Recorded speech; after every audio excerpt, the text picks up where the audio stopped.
All right, so here's the 160 amp alternator installed on their first test fit. And as you can see, it doesn't quite clear. So there's some clearance issues along here. There's some clearance issue here. That's with the front metal bracket.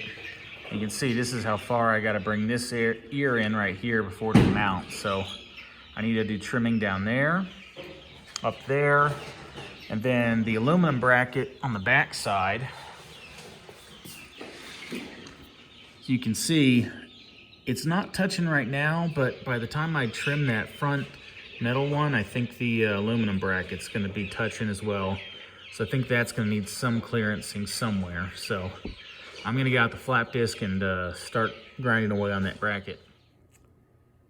Okay, here's the installed alternator.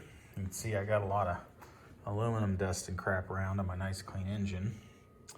But it's in, it'll mount, so that's all good. So you see where I had to trim here. So I came into this area and trimmed that out. Nothing along here, and then down here, I had to trim this pretty good for this big rib.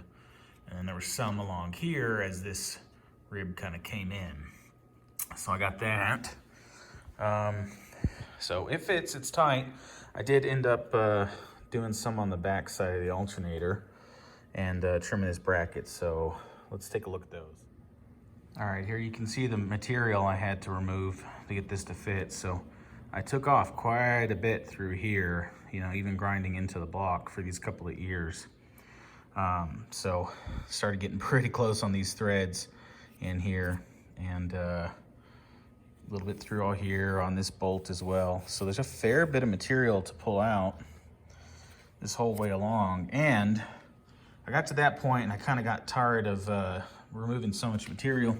So I went down to the alternator, and you can see how I kind of shaved off some along here.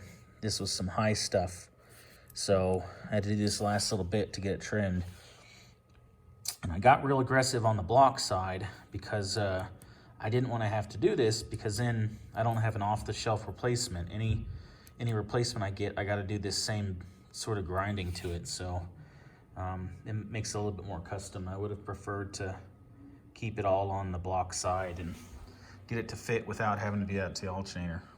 But that being said, it does fit now, so I can call this project done and put everything together.